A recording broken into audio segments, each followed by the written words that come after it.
muita gente perdendo horas de sono por conta da pandemia da Covid-19.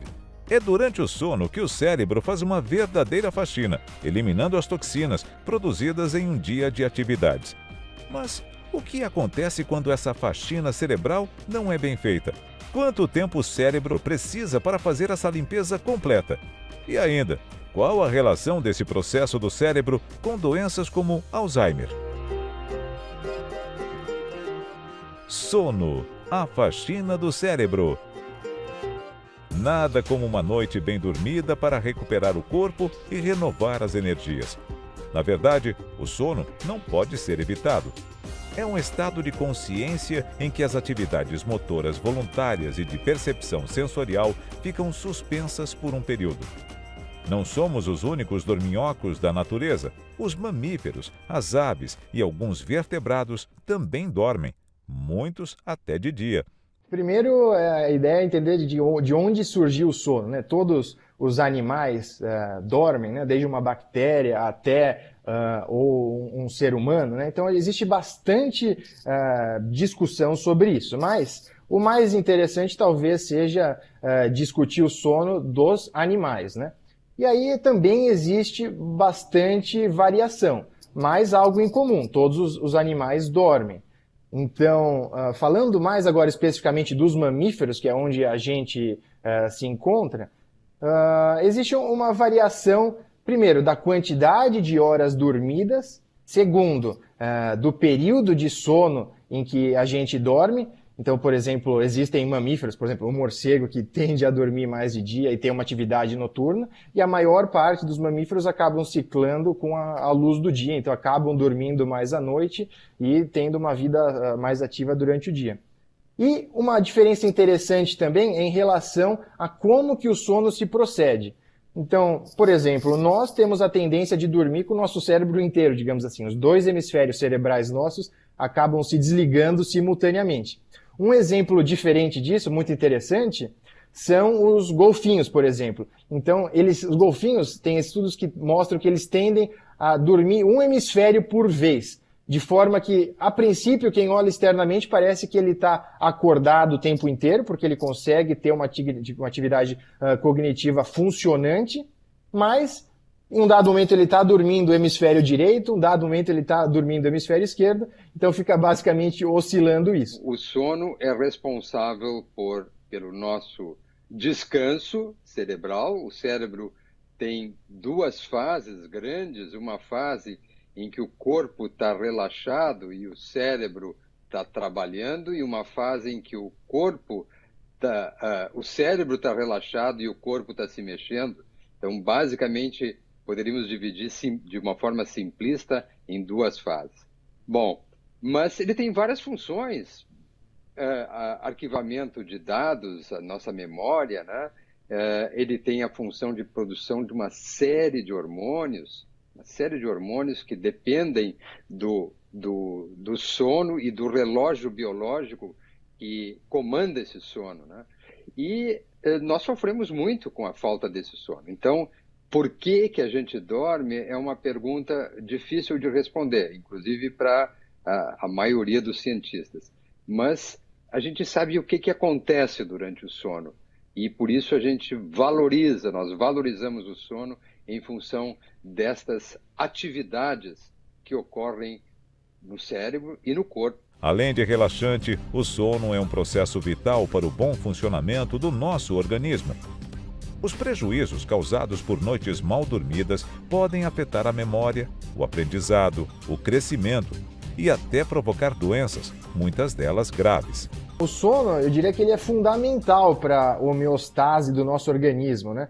O sono ele é um período extremamente complexo, em que, por um lado, a gente está repousando e fazendo com que nosso organismo descanse, mas, por outro, é um momento de extrema atividade, fundamental para a parte imunológica e cognitiva, por exemplo. Então, o sono, eu diria, é uma atividade homeostática fundamental para a nossa existência e até, eu diria, que fundamental à vida, porque a gente consegue ficar sem comer, a gente consegue ficar sem dormir por algum tempo, mas sono é o menor possível. Então, em 7 dias sem dormir, existem alguns experimentos que tendem a levar esse número, a gente morre. Então, assim, realmente é uma atividade fundamental para a nossa existência. Estima-se que a cada 24 horas sem dormir, uma pessoa perde 25% da sua capacidade de realizar trabalho mental. De uma forma simplista, eu diria que é como se você digitasse um texto no Word, no seu computador, durante o dia todo e não salvasse. O que acontece com os dados que a gente aprende, com tudo que nós visualizamos, ouvimos e sentimos durante o dia, nós temos que salvar durante a noite. Então, por isso que o sono é importante, senão nós perdemos isso. Existem várias pesquisas já feitas comparando, dando testes para estudantes antes de dormirem, e um grupo fica privado do sono e o outro grupo dorme. E na manhã seguinte retestam esses indivíduos e se observa uma deficiência grande na habilidade de cumprir essas tarefas no indivíduo que não dorme. Então, se sabe, está bem, muitos trabalhos publicados mostrando esta relação da memória, da fixação da memória durante o sono. Basicamente, durante o nosso funcionamento durante o dia, então a gente vai produzindo substâncias que são basicamente em decorrência de toda a atividade cerebral que a gente tem durante o dia. E essas substâncias vão gerando uma pressão para sono. Então, quanto mais a gente fica acordado, a gente produz alguns neurotransmissores que acabam nos dando sono e, inclusive, fundamental para a gente acabar sendo induzido ao sono e dormindo. E durante a nossa hora que a gente está dormindo, boa parte dessas substâncias e neurotransmissores são reabsorvidos, de forma que a gente comece um dia praticamente novo em folha, né? Entre todas as funções benéficas do sono, a principal delas foi demonstrada com um estudo liderado pela americana Maiken Niedergard. O cérebro, segundo a especialista, aproveita essas horas de descanso para promover uma faxina, retirando todo o lixo produzido nas conexões cerebrais acumulado ao longo do dia. Um processo de autolimpeza que serve para eliminar toxinas prejudiciais ao próprio cérebro. Sem essa função, que só ocorre durante o sono, não nos manteríamos vivos. O corpo tem um sistema que faz esta limpeza, chamado sistema linfático. Então, é um conjunto de vasos que limpam todos os produtos tóxicos que nós temos nos nossos órgãos. Só que o cérebro não tem esse sistema. E se descobriu recentemente que o cérebro tem um sistema diferente, chamado glinfático e não linfático. Bom, para que vocês saibam, o cérebro tem 10% da sua estrutura formada pelo chamado líquor, líquido cefalorraquidiano. Outros 10% do cérebro são sangue. E 80% do cérebro é o parênquima cerebral, são as células nervosas com os seus fluidos intersticiais, com os seus fluidos intercelulares. 80% é o parênquima cerebral. Bom, então essas células produzem substâncias tóxicas durante o dia, como todo o nosso organismo. E elas têm que ser eliminadas. Como se descobriu esse novo sistema, se viu que ele ocorre porque durante o sono nós limpamos esses tóxicos através desse sistema. Então, se a gente não dorme, esse sistema não funciona. Nossa noite começa no que a gente chama de estágios não REM, que são divididos em N1, N2 e N3. Basicamente, na progressão desses estágios, a gente começa com atividades cerebrais maiores e mais rápidas, e à medida que a gente passa para N2, N3, a gente vai tendo o que a gente chama de um sono mais profundo. Então, com ondas de maior amplitude e menor frequência. Esses estágios eles tendem a ser, digamos que, mais profundos mesmos, então mais difícil da gente ser acordado, e isso também é uma fase em que a gente descansa. A gente tende a ter uma redução de pressão arterial, de frequência cardíaca, e o nosso corpo basicamente está bastante quieto. Daí a gente passa para o sono REM. O sono REM ele se assemelha muito ao nosso estágio de vigília, né? Ou seja, quando a gente está acordado. Então, se você olha o eletroencefalograma de alguém que está dormindo, você até pensa que a pessoa acordou, porque daquele N3 com ondas bem lentas e com baixa frequência, você passa a ter uma atividade cerebral bastante acelerada, que lembra uma pessoa acordada. Só que no sono REM, a pessoa tem uma atonia muscular completa, quer dizer, ela não tem nenhum tônus muscular, então ela fica completamente, digamos, imóvel. E isso é uma grande característica do sono REM.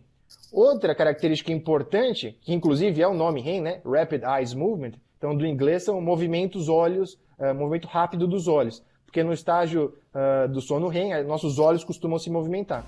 A equipe de Mike Niedergard estudou o espaço fora das células do cérebro, por onde circula o líquido que banha e lava as células, levando tudo o que elas eliminam, inclusive as toxinas. E comparou a circulação desse líquido no cérebro acordado e no cérebro adormecido. Percebeu que, durante o sono, as células cerebrais reduzem de tamanho, aumentando o espaço entre elas em 60%. Isso facilita a circulação, o bombeamento de mais líquido e a lavagem das células. No cérebro acordado, com pouco espaço para a circulação do líquido intersticial, as toxinas vão se acumulando. A faxina está ligada não só à qualidade, como à quantidade. Então, se nós tivermos o sono muito curto, nós muitas vezes não temos a fase do sono, porque, de novo, essa faxina ocorre na fase de sono profundo. Sono profundo é 25%, 20 a 25% do tempo total do nosso sono. Então, durante esta fase, é a fase que eu falei que armazena os dados que nós aprendemos durante o dia, a fase da fixação da memória, e ao mesmo tempo é a fase que nós fazemos a faxina, limpamos o que não serve para o cérebro. É no sono profundo. Se nós dormirmos pouco, nós podemos ter uma restrição do sono profundo. Se nós dormirmos mal, se nós fragmentamos o sono, se nós temos o nosso sono muito superficializado, nós também evitamos uma faxina adequada e prejudicamos a memória, como eu tinha falado no início. O que acontece é assim, a pessoa começa a dormir em N1, aí ela vai para N2. Quando ela está indo para N3, ela tem um micro despertar, então ela superficializa o sono. Volta para N1, volta para N2. Então, ela tem muita dificuldade de aprofundar e manter o sono num estágio mais profundo, como o N3 e também REM. E um sono com pouco N3 e REM é um sono de péssima qualidade e pouquíssimo restaurador. Então, a pessoa basicamente tem uma noite de sono muito ruim e um dia seguinte muito pouco produtivo e sempre se sentindo cansado. Então, de forma geral, não existe esse reparo acordado e o sono é fundamental para manter esse cérebro funcionando ativamente. E quando ocorre alguma falha nessa faxina cerebral? Quando acordamos antes do nosso cérebro ter completado essa autolimpeza?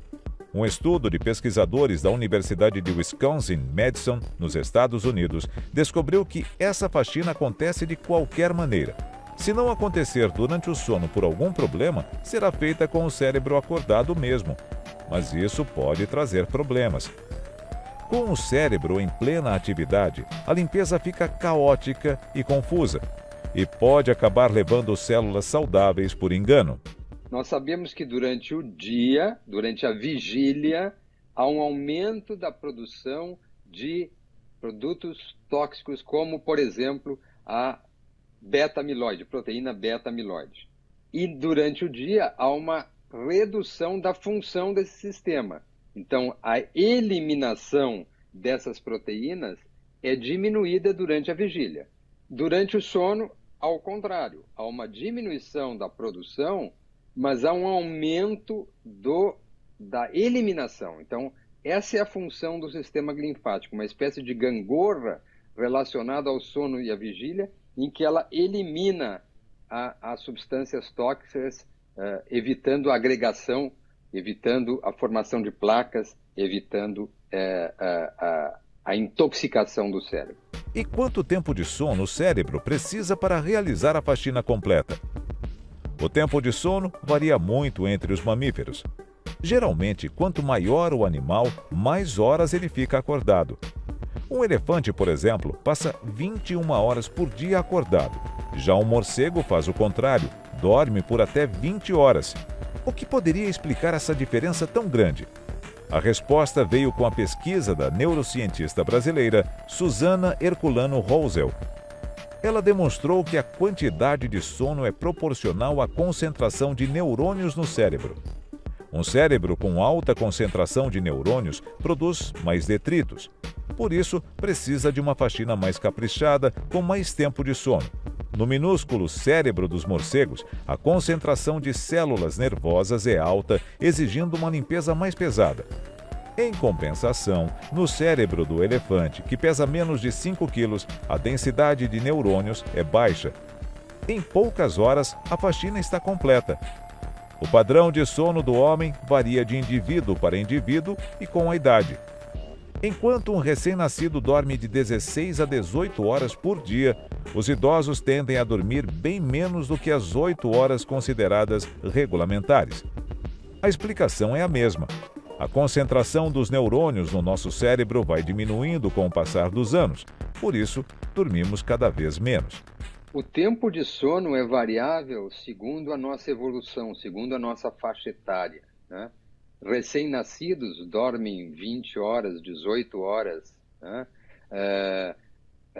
Crianças dormem 16, 17 horas, adolescentes dormem em torno de 10 horas, né? E os adultos, a média, né?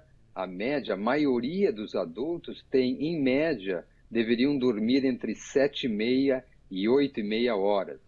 Então, isso se viu que seria o ideal, né? Conforme a faixa etária tem um ideal.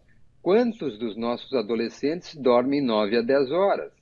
Muito poucos. Estão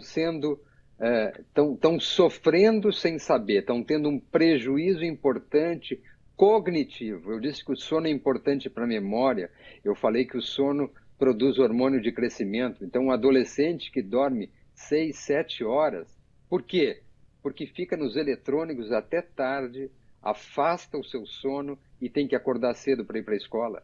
Então, isto aí faz com que ele tenha um prejuízo muito grande. Então, esse é o número de horas ideal, é o número de horas que a gente acha como ideal para cada faixa etária. Entretanto, um adulto que deveria dormir entre 7,5 e 8,5 horas, que dorme 6 e está bem durante o dia, não quer dizer que ele seja um ET, que ele seja um anormal. Então, eu falo na maioria. A média do brasileiro é por volta de 7 horas e 40 minutos. Então, um brasileiro, em média, precisa dormir essa quantidade de tempo. Mas por que eu não gosto tanto de fixar esse número? Porque, como eu disse, é uma média. Não significa que eu ou você precisamos da mesma quantidade de horas para dormir.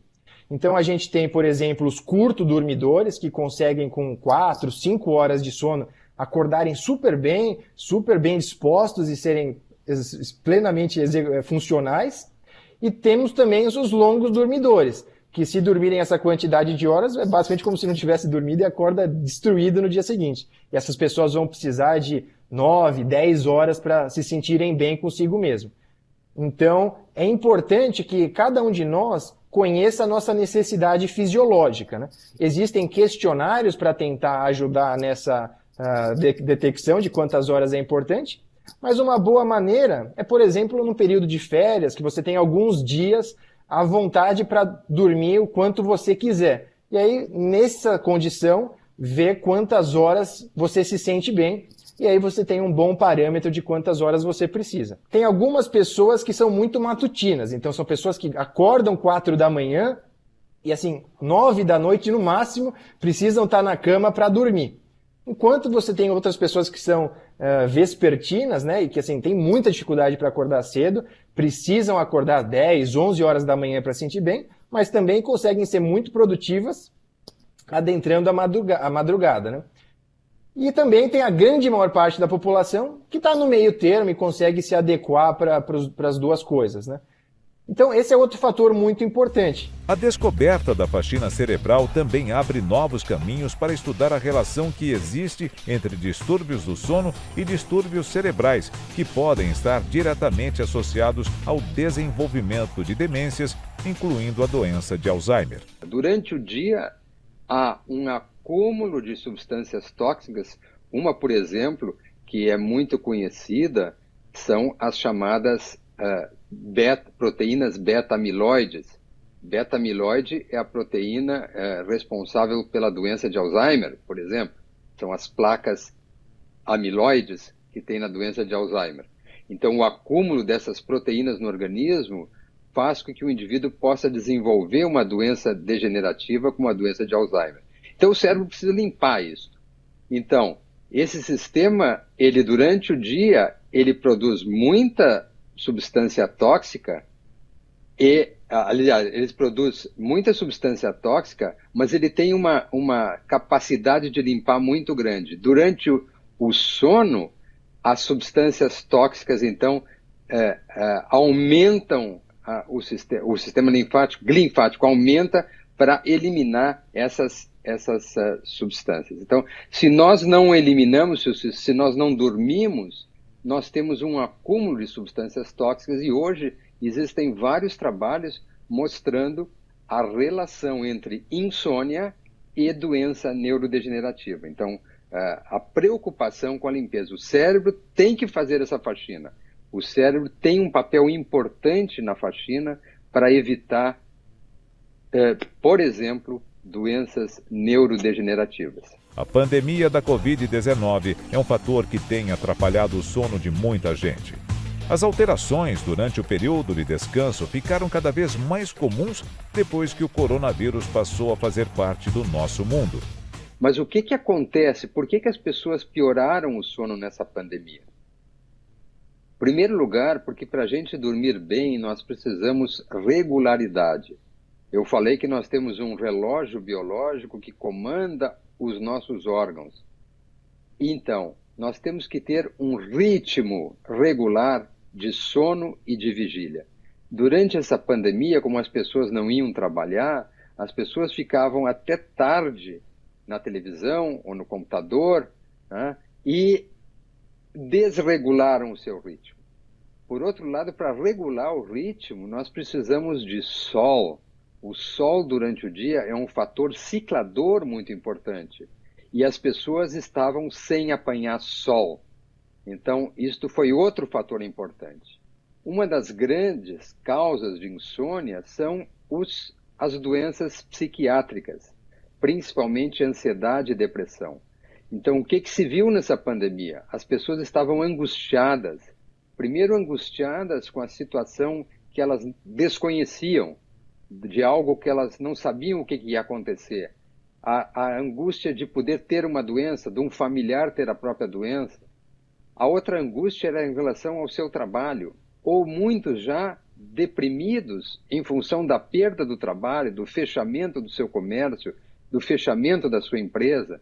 Então, esses fatores todos cresceram muito e são causas importantes de insônia. E um último importante foi a falta da atividade física. Então, a atividade física, a gente sabe que o indivíduo que é sedentário, ele não dorme tão bem como um indivíduo que faz atividade física. Então, os indivíduos deixaram de frequentar as academias, deixaram de caminhar, de andar de bicicleta, e isso prejudicou muito o sono.